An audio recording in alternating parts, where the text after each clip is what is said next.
So I don't think there's much chance of you outrunning the police in Merseyside with this Alpine police car, is there? So welcome to Lot 76 Cars. My name's Simon and today we're at the fabulous Bicester Scramble. Only 3 scrambles this year, so we need to make the most of this fabulous range of cars coming in. Let me show you around.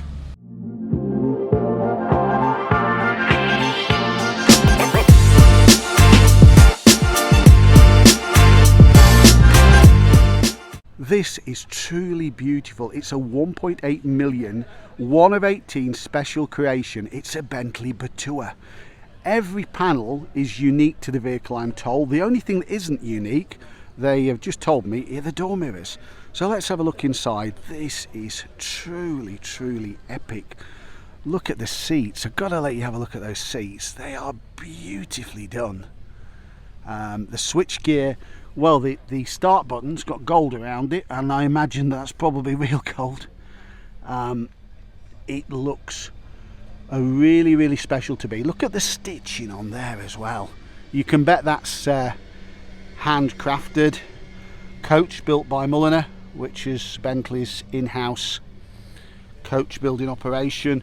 Some bespoke luggage in the back if you want your own luggage. Not sure how usable. It looks like just a bench in the back rather than rear seats, but I might be wrong on that one. That is a truly, truly special car. I'm so pleased to have seen that one, and it's such a step up styling wise from the Continental. If you've got the money, that's probably the one to have, isn't it? By 1969, Alec Isigonis was already working on the replacement for the Mini, and this is it. This is the 9X. Now, it's got the 850cc engine, 43 brake horsepower. You can see, actually, for its time in the late 1960s, it's a fairly modern looking vehicle. It's got much more room than a Mini, it's got a hatchback, but unfortunately, as we all know, it never actually made production. What a missed opportunity. Now, this example has come from the British Motor Museum, so if you want to see it, you've got the chance to have a look there. So a rather ballsy decision by Renault in the late 90s enabled Patrick Lequemont to design this Renault Sport Spider, built as a bit of a halo car and also built for a one-make race series as well, is the Sport Spider. Now, incredibly, for a short life, very few of these actually came to the UK. There was a version without a windscreen you could buy, but I don't think the UK cars had the windscreen delete, and this particular one has even got its own supply of baguettes. So this is a really rather special car. It is a Lister Maserati, driven by I think Archie Scott Brown and maybe even Roy Salvadori even. It's an incredibly rare car these days. I mean, this is a proper race car. I guess that's the tank, yeah, the tank right next to you, so no room for mistakes there. Open gated gear change, some lovely features, just what you need. Effectively, you've got all the basic instruments, oil, water and so on, and that's about it. But what an incredibly looking car. I wouldn't be surprised if that one didn't drive here today. It looks pretty basic motoring in there, but wow, what a piece of racing history. So we've seen this little orange beauty before. It's a Mazda 323 from 1977. Wow. So if you have got the budget available, this is a Rolls-Royce Cullinan. So let's take a look inside this. It might be about the nearest I ever get to one of these. So let's just have a look what's inside. We've got those what sort of suicide type doors. We'll have a look on the inside. Absolutely beautiful inside here, isn't it? The Rolls-Royce emblem there. Lovely door cards. Look at the quality of the dash. I actually quite like that. Whatever you think about these, they are absolutely and exquisitely built, aren't they? Shall we have a look in the back as well, see how the back doors open? So the back doors, we've got this sort of suicide type arrangement, as it used to be called. I'm sure it's not that now, and we've got absolutely loads of room in there. Wow, you could almost have a dance in the back of that one, couldn't you? What an incredible car. Well, there you go. That's about the closest I'm ever going to get to one of those. Well, magnificent and very, very big, isn't it?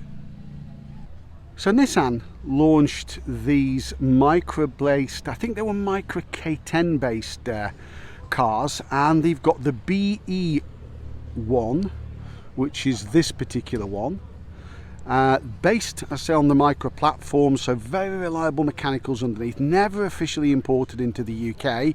Got a hint of Mini, an Austin A40 about it, I guess very retro looking. Now if that didn't float your boat, you could also go for the Figaro, and that is the Roadster version, or Roadster looking version. I can't remember if the top comes off completely. I know the roof comes out there, and then completing the trio we've got the Peo. So you've got the full set here. It is very unusual to see all three of those cars together, so I'm quite thankful we can do that today. Some lovely, lovely styling features. How the Japanese were trying to sort of give that 60s Austin look about some of their designs, and didn't they do a very, very good job? So if you're too afraid to drive your Bentley Speed 6 on the track, how about getting Bentley to build you a Speed 6 continuation? This is one of, I think, 12 cars built to original factory drawings, absolutely faithful to the original car.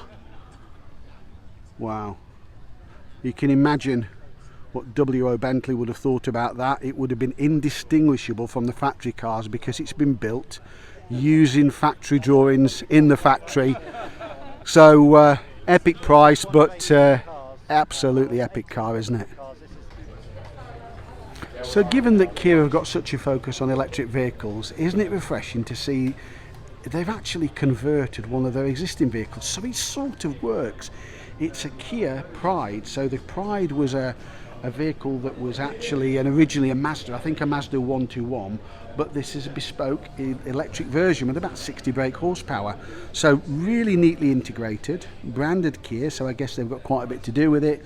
The car is superbly appointed inside. It's almost as new inside, so whatever they've done to it, they've done an absolutely great job in terms of refurbishing it. Paintworks is lovely pearlescent colour as well.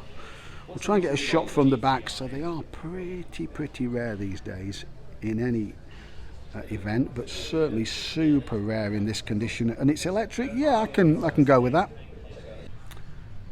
So we've got a 1971 W115.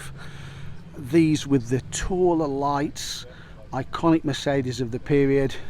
Still got the three-pointed star, but look at the wipers. The wipers actually rotate to the outside, which it's a beautiful condition, absolutely lovely condition. Got the horn ring in the middle of the steering wheel, that lovely no headrest there, but that lovely trim, perforated trim. That's a beauty, isn't it? What a beauty. You didn't think I was going to walk past this Morris Ital van, do you? It looks like it's a wide plate, so I think it's an 82. Pretty rare that the Marina van evolved into the Ital, but rare to see them because I don't think they had a hugely long life. This one's got a golden ticket to be here, so somebody's pulled it out of the normal entry queue and said you need to be on the main display, and absolutely, don't they? Goodness, it's still got the AA relay stickers in the back. Does look pretty tidy in there, to be fair. Wow, there you go. So this is a turbocharged, I think 660cc Honda N-Box. Now, just putting this in perspective, there's an MR2 at the side of it, so it's an extremely tall car. Got very useful sliding doors, and goodness, doesn't it draw an awful lot of attention. There is something about these in terms of usability. You can see there from this angle how the sliding door slides into the back of the vehicle, slides towards the back on both sides. Well, if you lived in Tokyo, downtown Tokyo, that would be the car to have probably, wouldn't it? How great to see that. So this is a pretty rare one. It is a Vauxhall Vectra Super Touring, I am told, a genuine article.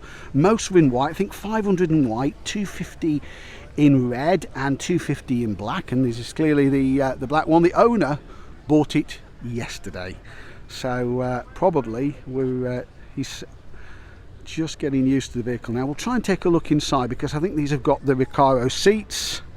Car's open, quite standard looking inside to a point, but then you can see the Recaro seats, and all importantly there is the plaque, the Super Touring plaque.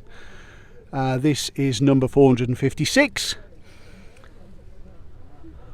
What a lovely car that one is. Great to see that one, and I did question whether it actually was a Super Touring at first, because I've never seen one in black. I've only seen the white ones like you guys might have seen. 2.5 litre engine, and I think built for homologation purposes. That's brilliant, isn't it? Isn't that lovely? So Jaguar F-Type production is now finished, but I think back in 2015 they built 250 of these Project 7s, a sort of skunkworks project. Engine, I think these had maybe about 575, 600 brake horsepower, but substantially different. The roof is different to the standard car, and it's got this very strange arrangement for the roof, as you can see, that sort of clips on. I'm not sure how good that would be at speed. Then you've got that hump in the back there. Wow. Lovely colour, isn't it? I think that might be French blue or something like that, looking at it.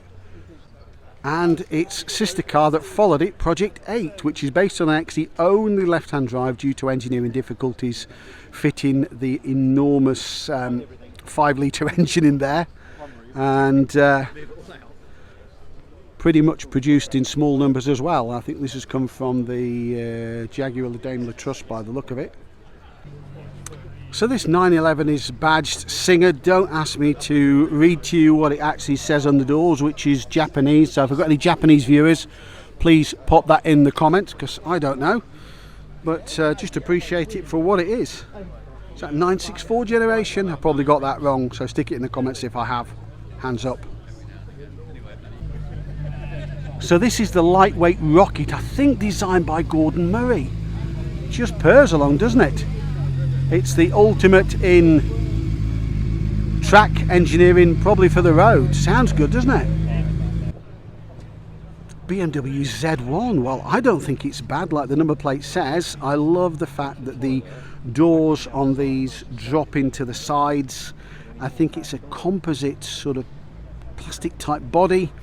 Not massively fast. I think it's just got the 2.5 litre engine in there, but actually super rare, and becoming now an extremely collectible car. That sort of emerald green, probably BMW call it Boston green or something like that, but it is, to my mind, quite a pretty looking car.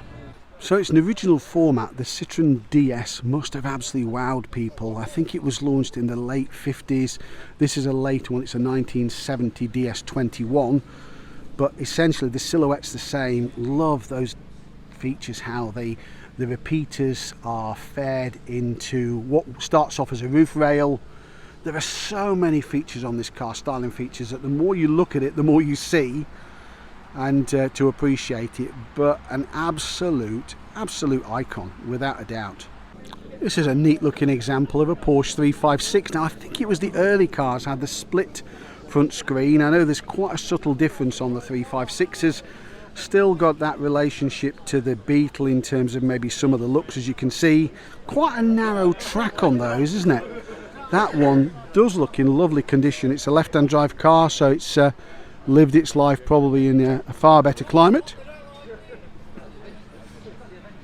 And it's a 1600, so very nice example. So attracting an awful lot of attention is the T50 from Gordon Murray Design, and it's an absolutely stunning looking car. It's a 3-seater. Probably can't get too close to it. There's simply the crowds around the car are pretty immense, as you can see, attracting lots of attention. A few people walking into shot. Apologies about that, but using the V12 bespoke V12 engine built by Cosworth, using some of the technology inspired by the fan Formula 1 cars of the period. The Brabham, I think Gordon engineered that one. Wow, That is something else. If you saw that on the road, you certainly wouldn't miss it, would you? So I do know this car, and I know it's a W116 S-Class, S standing for Sonder or Special Class, and it is special. I've seen this car before, this N-registered one, what's 75, and it is in beautiful condition.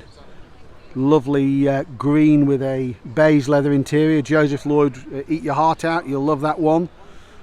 Beautiful condition, used on a regular basis, featured in a number of the Mercedes-Benz Owners Club magazines, and so of its time, isn't it, really?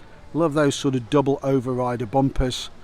What is not to like with that one?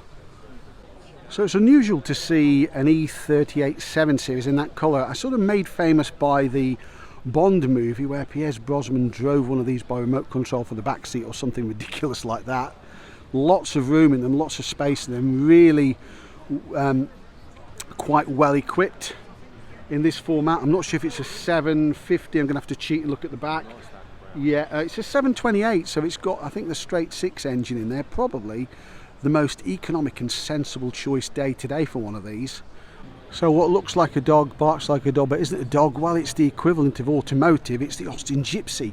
So it looks suspiciously like a Land Rover, but it isn't. It's Austin's attempt to get in on the action, when Austin and Land Rover were two separate organisations. I think post-merger and the companies coming together, eventually it was dropped, but they did sell a few of these, and occasionally you do see them, but quite often they are mistaken for Land Rover derivatives, which they're absolutely not. And that one is in lovely condition, isn't it? So believed to be the last 350C registered by TVR, very late car, is this one. So Blackpool's finest. It's got the 3.6 litre, I think it's the Al Mellin designed engine. I think that engine was quite problematic for them. Very inventive to have their own engine. I'm sure it only particularly went into TVRs, but a replacement for the Rover units that the earlier cars used and some Ford units. Lovely colour, isn't it? And it's only got something like 15,000 miles on the clock. Wait, no wonder it looks mint. Now, you know the mods are serious when somebody's taken their bonnet off completely. Yes, and it's a Mark 1 Golf with a Honda double overhead cam VTEC engine in. The rest of it looking relatively standard, even the velour seats. But there you go. That is definitely a wolf in sheep's clothing, isn't it? So this BMW badge is attached to an M5 CS. Now this is 70 kilos lighter than the competition versions, if that wasn't enough for you, and it's got over 600, something like 626 or something brake horsepower. I've got this lovely paint finish, this sort of frozen fern paint. I'm sure there's a proper BMW name for that one. Yes, it's one of the more modern cars here today, but I must admit I do like that one. Some of those gold tinted badges. What an epic looking car, isn't it? Yeah, I'd put my name down for one of those, particularly if they did an estate version. So I can guarantee you probably haven't seen one of these before. If you had, it's probably struck fear in your heart, one of these behind you. It's a Merseyside Police logoed Alpine A110 police car, fully striped up. If you find one of these behind you, then you better be in something quick if you're thinking of getting away and outrunning them. Wow. So the 4.9 litre BMW Z8 was a sort of celebration of the 507, the very limited run of a few hundred cars that BMW built and lost lots of money on. This, I think, 4.8 litre, I think there was an Alpina version as well. Not massively well received at launch. Got a bit of an echo of Z3, Z4 at the back with that sort of boat and then the boat tail on that. But now worth actually tremendous amounts of money and becoming far better appreciated than they were back when they were new. Isn't that typical though? So this so-called Batmobile BMW E9 has got a long racing car history. Been supplied originally to Belgium, it says, and then I think had several years in the European Touring Car Championships. Immense looking condition, so really got a pedigree with it. We'll get a quick customary engine shot. Wow, I won't be taking that down my local garage, rest assured. Great livery, isn't it? I don't know who BMW Luigi is, but Shout out to him or her. So one of my favourite generations of BMW 5 Series, the E28, in relatively rare M5 guys. Got those M branded seats. I'm pretty sure Chris Harris has one of these that he is one of his favourite cars, and you can see why. Certainly that styling, that retro styling, just survived really well. Looks so good, doesn't it? And the E39 5 Series, I wasn't particularly keen on the E60 that followed it, but the E39s, they're lovely, and they actually have been pulled out, I think, by the Intercooler podcast as being still relatively affordable. They certainly should appreciate, shouldn't they? Beautiful colour.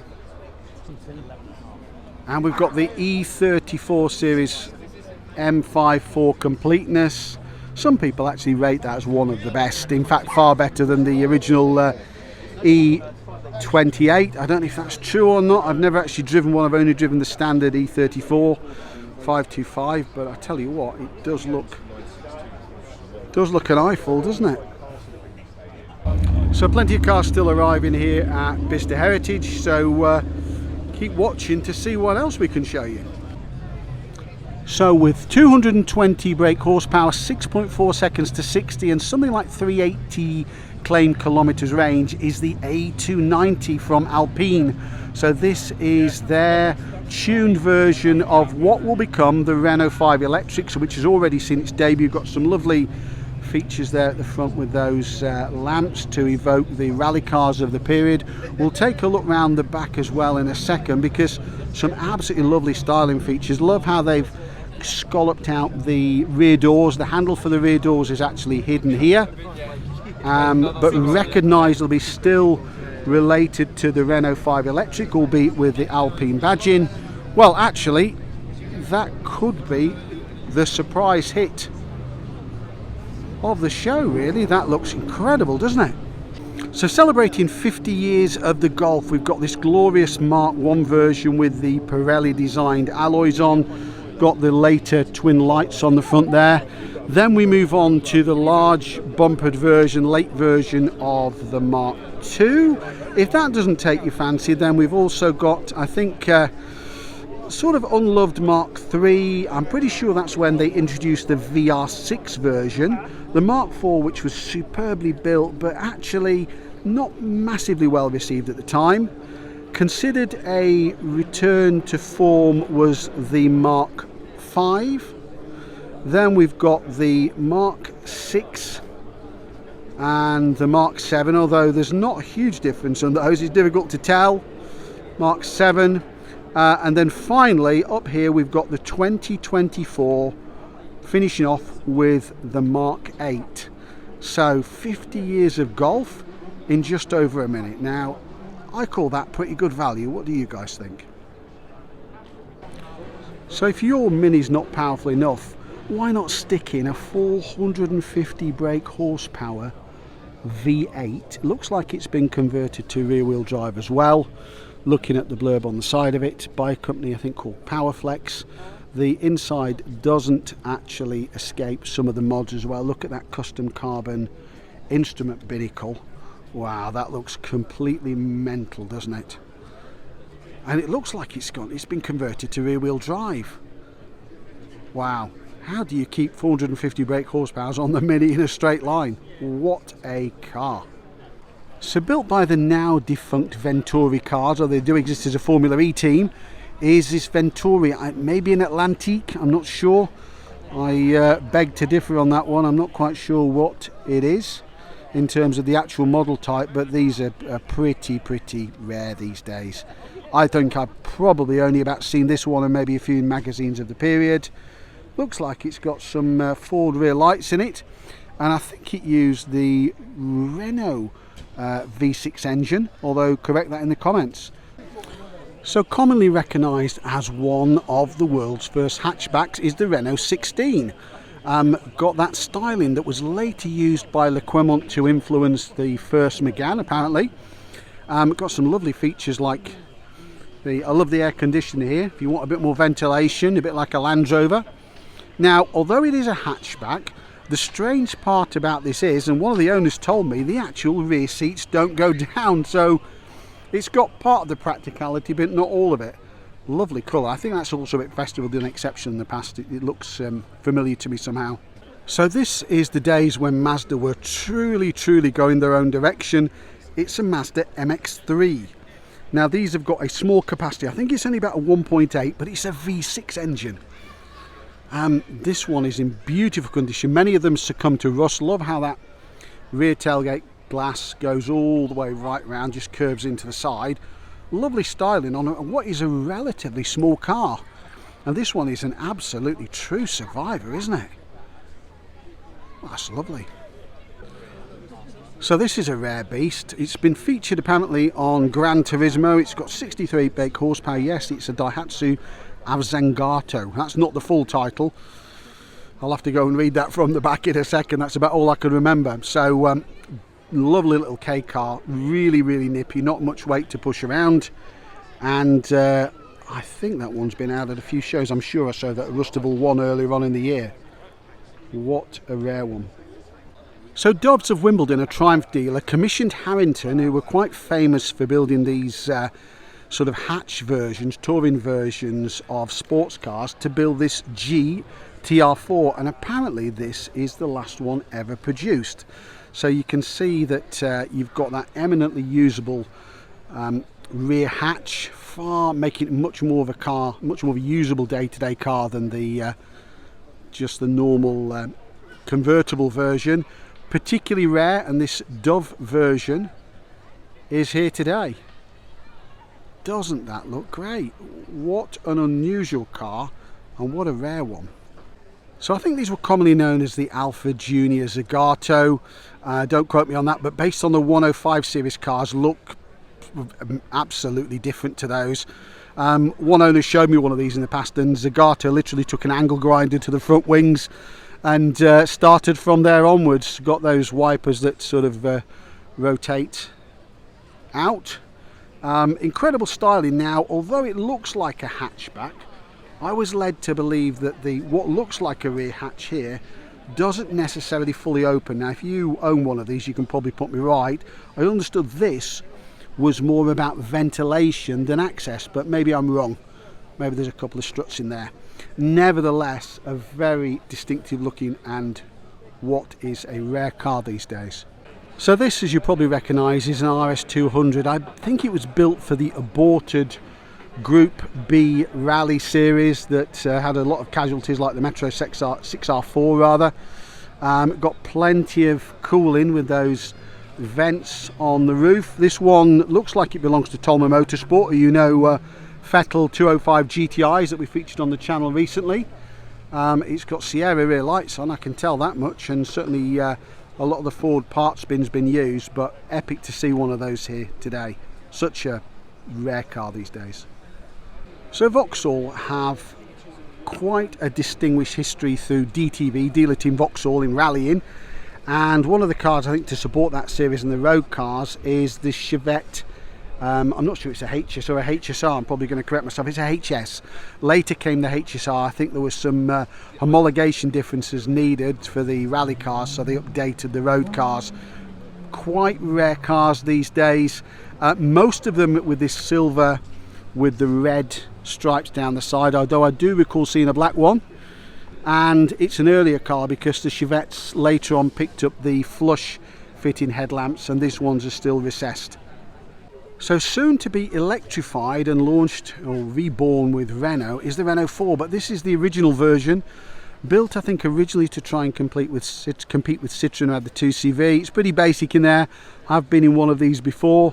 We've got windows that slide, we've got the hockey stick gear change, which you can probably just see in shot there. Quite a bit of room in them, and that was the thing about cars with going back a few years. They certainly had interior space, TARDIS-like interior space. That's a lovely example, isn't it? Quite a late one for a right-hand drive car, what, 84? So the AE86 Coupe was rear-wheel drive and had a very successful rallying career. But under the ownership of the factory team, Team Toyota GB, they actually had a very successful number of seasons, with Chris Hodgetts behind the wheel. Now unfortunately the original car does not exist, but Toyota GB have faithfully recreated this car, which I think belongs to their heritage fleet, using drawings and pictures from the time, and this is what it would have looked like.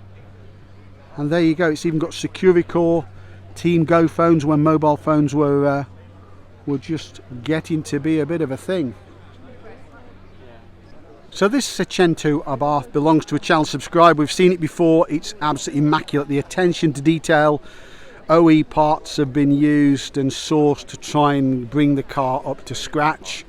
It's got the full Abarth interior, and it's an absolute credit to the owner. I'm going to show you under the back in a second, because quite rightfully he's put a mirror down there so you can see what it looks like underneath.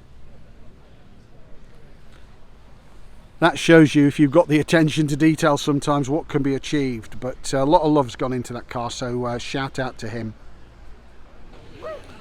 So we know this is a Shogun, but it's actually the Pajero, and this is the limited edition Evolution version that was built to enable Mitsubishi to go rally, and I think more for the Dakar type events. Built in relatively low numbers. It's probably a Japanese market car, looking on the fact it's right hand drive. Just looks epic with those stripes on, doesn't it? What a street presence those cars have. There's with those OZ Racing alloys and a spoiler on the back, and I think the owner's got more than one of them in actual fact. Well, why not? Why not? Better to have the full set. But certainly impressive, isn't it?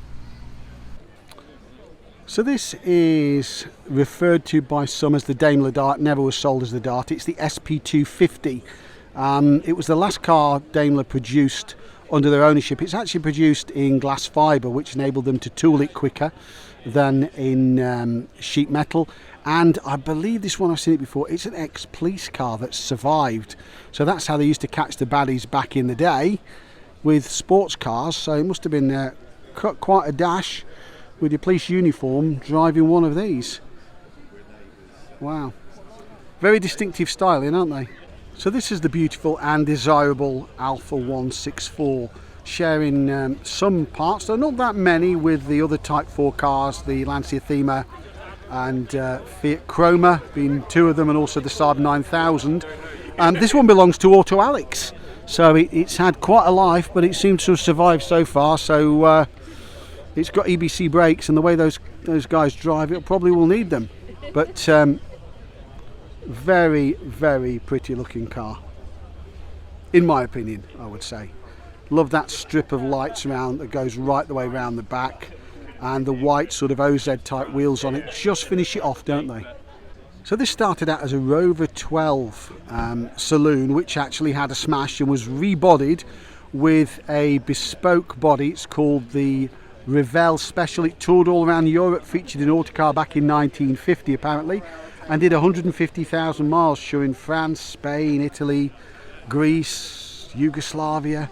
Wow, that is quite some history file with that car, isn't it? And it looks like it truly is a one-off that somebody's created. I certainly didn't recognise it, but I know a bit more about it now.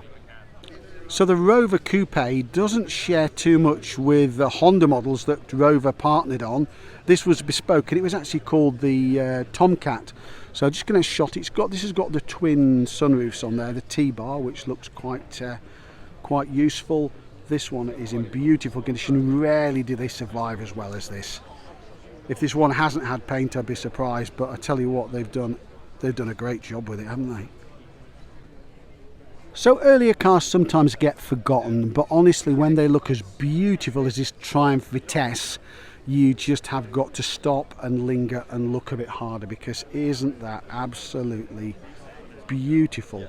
So of its time. We'll try and get a shot inside. It's got a pretty much full roof.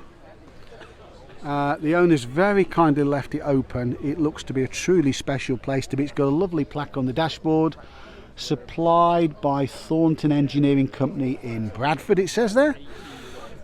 Whether they put the body on it or not, I don't know. but it's got an interesting body at the back. That split window, I'm not quite sure what it reminds me of, maybe an early Bristol to some extent. That is a truly lovely car, isn't it? So this is a Citroën Ami Super, and what makes it super is the 602cc engine was replaced by the flat 4 engine from the GS, giving it a fair bit more performance. What apparently marks it out is it's got these vents at the front, additional vents. It's very subtle, this, isn't it? It's got the slotted wheels, probably for a bit more ventilation for the brakes, and the performance was pretty much on par with a Mini Cooper, but I think it was the pricing that really caused it problems and why it didn't get traction. It should have sold better than it did, but that is a lovely example, isn't it, of a 1975. And I'm sure we can find time on the channel for a Lamborghini this time, for a Lamborghini Urraco. Is that how you pronounce it? I don't know. We'll have a look at the back. We'll look as if we know something about these. We'll have a look at the engine, because it's fortunately somebody's left the engine open, or the engine cover open rather, and it certainly looks a treat in there. Look, there's only that glass partition between the driver and the engine. I bet that gets pretty hot in there, to be honest with you. Looks lovely, doesn't it? And it's not such a big car, to tell you the truth, like for what is, I guess, a junior supercar. So the Walclut brothers in Essex set up Ginetta Cars, and Ginetta Cars still exist to the day, really with a focus on more now with racing, but this is one of the G4 cars. Now, I did have the opportunity to visit their 65th celebrations at Silverstone last year, so feel free to check that one out on the channel if you're into Ginettas. But a lovely example of a G4. So if you can spare £185,000, how about this 1956 Alfa Romeo Giulietta Sprint Veloci alla Gravita, or something like that. Sorry to any Italians watching the channel, help me out.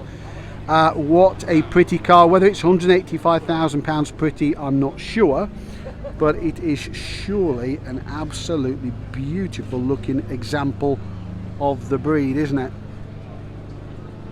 Delightful. So this is one of the two legendary cars developed by Broadspeed on behalf of Jaguar to compete in the Touring Car Championship. Now, in actual fact, there was also a version of this with the same body kit that was used on the Avengers, and by Patrick McNee, which actually still survives to this day. But this is the race version of the car with the big arches, with the Leyland logo. Now, the program itself didn't continue. The program actually came to a stop, but what an incredible legacy it left us with that car. Well, you certainly don't see too many Nissan Sunnies. This looks from 86 on a D-plater, replaced by the ill-fated Nissan Almera, and I did make a story about that on the channel maybe a couple of years back, but it is truly rare to find one of these in such untouched condition. So it looked like it was pulled out of the crowd. It got a golden ticket to enter here, and it's a gold car, which is quite appropriate, and it's probably rarer on the roads than some Ferraris. Wow, that's absolutely incredible, isn't it? So these saw massive success in rallying. It is indeed a Lancia Fulvia, and doesn't this look lovely in this orange? I'm not sure if this was an original colour or not. I'm sure somebody will put it in the comments if they know far better than me, but I tell you what, I do like it. It's badged as 1600 HF, and the HF designation has just been reintroduced by Lancia on their new small car, the replacement I think for the Y10. Now, you wouldn't be alone in not recognising what this is, so I'll tell you in a second. I mean, it looks like it's got pop-up lights at the front. It's got a touch of what Alfa Romeo SZ at the back with that spoiler. In actual fact, it is, and it says helpfully on the back, a quantum kit car. I believe based on the XR2. Ironically, probably the XR2 that donated its bits is probably worth a bit more than this is, but I'm sad to say, but certainly that is a car that I don't think I've ever seen, to be honest with you. So there you have it, a Quantum.